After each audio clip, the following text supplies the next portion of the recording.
نحمده ونصلي على رسوله الكريم أما بعد بسم الله. Today we will inshallah start from ayat number 9 Surah Jumu'ah. أعوذ بالله من الشيطان الرجيم. يا أيها الذين آمنوا إذا نودي للصلاة من يوم الجمعة فاسعوا إلى ذكر الله وذروا البيع ذلك خير لكم إن كنتم تعلمون. O you who believe, when the adhan is called for the prayer on the day of Jum'ah, then proceed to the remembrance of Allah and leave trade. That is better for you if you only knew. So this term, Yawm al-Jum'ah, literally means day of congregation. And Jews and Christians regarded Saturday and Sunday as their day of congregation respectively, whereas Allah subhanahu wa ta'ala has appointed Friday as sacred for Muslims, so we offer congregational prayers on that day. Historically, Friday has many significant events associated with it. Allah subhanahu wa ta'ala created heavens and earth in 6 days, and Friday was the last day of creation. Prophet Adam alayhi salam was created on that day. He was admitted to Jannah on Friday, and he was sent down to earth on Friday as well. And the day of judgment will also occur on Yawm al-Jumu'ah. In days of Jahiliyyah, Friday was known as Yawm al-Uruba, so the day of Arabs. And there was a person by the name of Ka'ab bin Lu'ay, and he was among the forefathers of Nabi Sallallahu Alaihi Wasallam. He believed in the oneness of Allah and stayed away from idol worshipping. Since Quraysh used to gather around him on Yawm al-Uruba and listen to his sermon, this day was named Yawm al-Jum'ah, the day of gathering. And this event happened around 560 years prior to Nabi Sallallahu Alaihi Wasallam's birth. It was common in Arabs to calculate dates based on major events in the history. As an example, the first calendar was established based on the day when Kaaba was built. So people started to calculate dates in reference to that day. Then death of Ka'ab bin Lu'ay started the next calendar. When event of the elephant occurred in the same year Nabi Sallallahu Alaihi Wasallam was born, and Allah subhanahu wa ta'ala protected Kaaba against Abraha, that started a new era of Arab calendar. So in short, Ka'ab bin Lu'ay was a well-respected person among Quraysh. He was among the forefathers of Nabi Sallallahu Alaihi Wasallam and is considered the first person to call Friday as Yawm al-Jum'ah. So as it comes in the ayah, إِذَا نُودِيَ لِلصَّلَاةِ مِنْ يَوْمِ الْجُمْعَةِ. So the word nudiya is from nida and referring to adhan. And فَاسْعَوْا إِلَى ذِكْرِ اللَّهِ. So فَاسْعَوْا from sa'yun, meaning to haste or rush. But it can also mean to take care of something or a particular task consciously. So in the context of Jum'ah, this word fas'aw, or this command, it's referring to the latter meaning. That is to take care of the Jum'ah prayer instead of running, because it comes in a narration that Nabi Sallallahu Alaihi Wasallam prohibited to run for going to prayers. Narrated by Abu Hurairah radhiyallahu anhu. In Bukhari, Nabi Sallallahu Alaihi Wasallam said, إِذَا سَمِعْتُمُ الْإِقَامَةَ فَامْشُوا إِلَى الصَّلَاةِ وَعَلَيْكُمْ بِالسَّكِينَةِ وَالْوَقَارِ وَلَا تُسْرِعُوا فَمَا أَدْرَكْتُمْ فَصَلُّوا وَمَا فَاتَكُمْ فَأَتِمُّوا. When you hear the Iqamah, proceed to offer the prayer with calmness and dignity, and do not haste. And pray whatever you are able to pray, and complete whatever you have missed. Then this word dhikrullah could mean just a prayer. So the word zikr here could mean just a prayer of Jum'ah, but perhaps it is more appropriately interpreted as both the khutbah and the Jum'ah prayer, since khutbah is a condition for validity of Jum'ah prayer. Wadarul bay. So bay literally means sale. And the intent of the verse is to ban both buying and selling when azan is called. But Allah subhanahu wa ta'ala uses the word for selling only, al-bay'. Why would that be?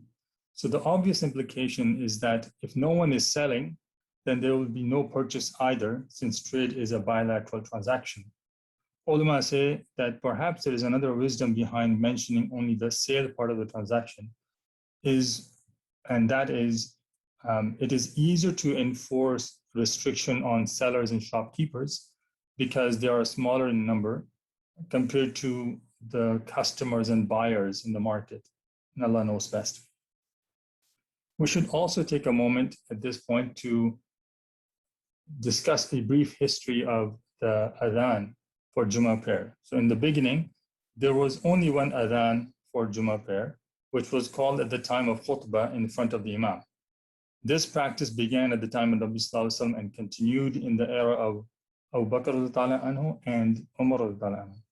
However, by the time of Uthman anhu, Muslim population had increased and spread to the outskirts of Medina, and the adhan given in front of the Imam could not be heard by Muslims living farther away from the masjid. So Uthman anhu initiated another adhan given from the tallest house in Medina, Az-Zawra, which can be heard throughout the city. None of the companions opposed this practice at the time, and hence the first adhan was established by consensus, ijma of Sahaba. So today we have two adhans. First adhan was the one that Uthman initiated due to the need of the time, and then Sahaba agreed to that. There was no opposition, and hence by ijma and consensus, it is established practice today. There are also some differences in rulings for Jummah prayer compared to 5 daily prayers, which are important to note. So Jummah prayer must be performed in congregation. It is not valid to offer Jummah prayer individually. Also, Jummah is not obligatory on women, sick, and travelers, and it is not valid in jungles and deserts. There is some difference of opinion on the prerequisites of Jummah among jurists. One school of thought requires 40 men to reside in the locality for Jummah to be valid. Another requires presence of a marketplace or bazaar in the area, whereas a third group of jurists considers Jummah only valid in a city, town, or large village where there's a Muslim ruler in place. In all cases, once the prerequisites are met, Jummah becomes obligatory with great blessings for those who offer it and grave warnings for others who neglect it. فإذا قضيت الصلاة فانتشروا في الأرض وابتغوا من فضل الله واذكروا الله كثيرا لعلكم تفلحون. And when the prayer has been concluded, disperse within the land and seek from the bounty of Allah, and remember Allah often, that you may succeed. فانتشروا means تفرقوا للتصرف في حوائجكم. So spread to take care of your needs. And in this verse, Allah subhanahu wa ta'ala is lifting the prohibition that was placed at the time of the adhan for Jummah. So when the adhan of Jummah is called, there's a prohibition to do any trade, and you should be focused on getting to the Jama'ah and attending the Friday prayer. And in this ayah, Allah subhanahu wa ta'ala is lifting that prohibition by saying that once you have offered the prayer, then you can spread and continue with your commercial activities. In fact, ulama say that there are additional blessings for those who engage in commerce after Jummah prayer. Notice the second part of the verse encourages you to continue to do dhikr, remembrance of Allah, even when you're conducting your business and trade activities. So we should remember, as much as we get involved in our daily activities, we should not forget remembrance of Allah subhanahu wa ta'ala. As it comes also in Surah Nur, رِجَالٌ لَا تُلْهِيهِمْ تِجَارَةٌ وَلَا بَيْعٌ عَنْ ذِكْرِ اللَّهِ لِيَجْزِيَهُمُ اللَّهُ أَحْسَنَ مَا عَمِلُوا وَيَزِيدَهُم مِّن فَضْلِهِ وَاللَّهُ يَرْزُقُ مَن يَشَاءُ بِغَيْرِ حِسَابٍ. Men whom neither trade nor business diverts from the remembrance of Allah, that Allah may reward them according to the best of their deeds and add even more for them out of His grace. And Allah provides without measure to whom He wills.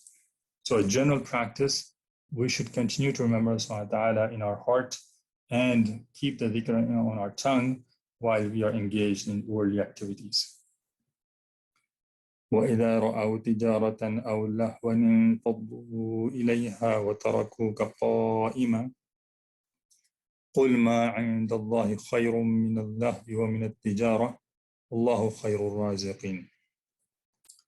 So the word tijara means trade or transaction, and this verse is related to an incident that happened at the time of Nabi Sallallahu Alaihi Wasallam. So in the beginning, the khutbah of Jummah prayer used to be delivered after the prayers. So just like we do Eid prayers today, where you offer your prayers and then the khatib gives you the khutbah, that's how even Jummah used to be prayed, where the imam would lead the prayer, and then after that, people would sit around and listen to the khutbah. But it happened once at the time of Nabi Sallallahu Alaihi Wasallam that Prophet Sallallahu Alaihi Wasallam was offering Jummah prayers, and after offering the prayer, he began delivering the khutbah. In the meantime, a trade caravan came to Medina, and many companions left the ceremony to go for business transactions with this caravan. It comes in a few narrations that only 12 companions remained with Nabi Sallallahu Alaihi Wasallam. Narrated by Jabir ibn Abdullah anhu in Muslim, he says, كنا مع النبي صلى الله عليه وسلم يوم الجمعة فقدمت سويقة قال فخرج الناس إليها فلم يبق إلا 12 رجل أنا فيهم قال فأنزل الله وإذا رأوا تجارة أو لهوا انفضوا إليها وتركوك قائما إلى آخر الآية. So he says, I was along with the Messenger of Allah وسلم, on Friday when a caravan arrived. The people went to it, and none but 12 persons were left behind, and I was one of them. And it was on this occasion that this verse was revealed. The scholars provide a few reasons why companions may have rushed in the middle of the khutbah. Perhaps the obligatory status of khutbah was not known at the time, so companions thought, since they already offered the first prayer, it was okay to leave. Another reason might be that there was such a scarcity of essential goods in Medina that if they did not rush to the caravan, those necessary items may be sold out. In any case, this verse admonished the behavior of Sahaba, and since that day, Nabi Sallallahu Alaihi Wasallam changed the order of prayer and khutbah such that khutbah for Jummah is now delivered prior to the fourth prayer. While we're on topic of Jummah, let's also have a quick review of the sunnahs and blessings of the day of Jummah. Narrated by Ibn Umar in Sunan Nisa'i, Nabi Sallallahu Alaihi Wasallam said, إِذَا جَاءَ أَحَدُكُمُ الْجُمُعَةَ فَلْيَغْتَسِلْ. When any one of you wants to come to Jummah prayer, let him perform ghusl. Another narration, narrated by Aws bin Aws in Tirmidhi, Nabi Sallallahu Alaihi Wasallam said, من اغتسل يوم الجمعة وغسل وبكر وابتكر ودنا واستمع وأنصت كان له بكل خطوة يخطوها أجر سنة صيامها وقيامها. Whoever performs ghusl on Friday and bathes completely and goes early, arriving early, gets close and listens and is silent, there will be for him in every step he takes the reward of a year of fasting and standing in prayer. Subhanallah. So such is the great reward of Jummah prayer that if you prepare for it and all the different steps mentioned in this hadith, and you actually go towards the masjid and you then focus in your prayer, listen to the khutbah, for every step Allah subhanahu wa ta'ala will give you reward for a year of fasting and standing. Allah subhanahu wa ta'ala gives us all these rewards and blessings. Ameen. Another riwayah narrated by Salman Farsi in Bukhari, Nabi Sallallahu Alaihi Wasallam said, من اغتسل يوم الجمعة وتطهر بما استطاع من طهر ثم ادهن أو مس من طيب ثم راح فلم يفرق بين اثنين وصلى ما كتب له ثم إذا خرج الإمام أنصت غفر له ما بينه وبين الجمعة الأخرى. Anyone who takes a bath on Friday and cleans himself as much as he can and puts oil on his hair or scents himself and then proceed for the prayer and does not force his way between two persons who are already sitting in the Friday prayer and prays as much as is forced upon him, then remains quiet when the Imam delivers the khutbah, all his sins in between the present and the last Friday will be forgiven.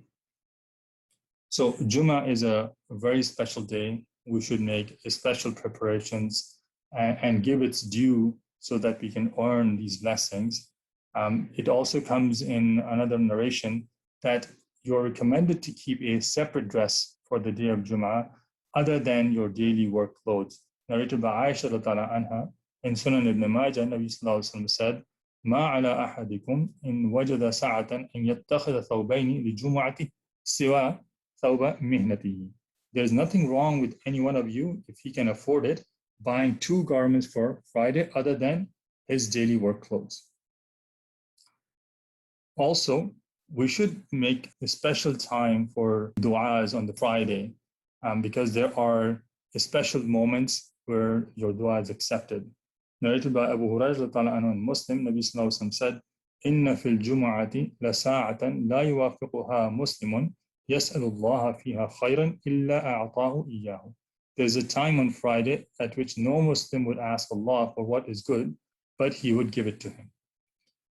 And then another narration, Jabir ibn Abdullah and Sunan Nisa'i, Nabi Sallallahu Alaihi Wasallam said, Friday is 12 hours in which there is a no Muslim slave who asks Allah subhanahu wa ta'ala for something, but he will give it to him. So seek it in the last hour after Asr.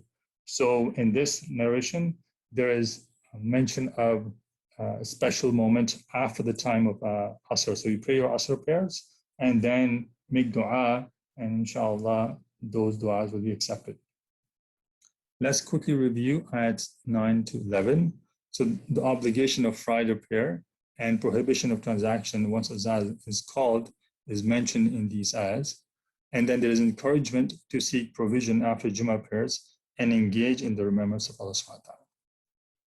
ربنا تقبل منا إنك أنت السميع العليم وتب علينا إنك أنت التواب الرحيم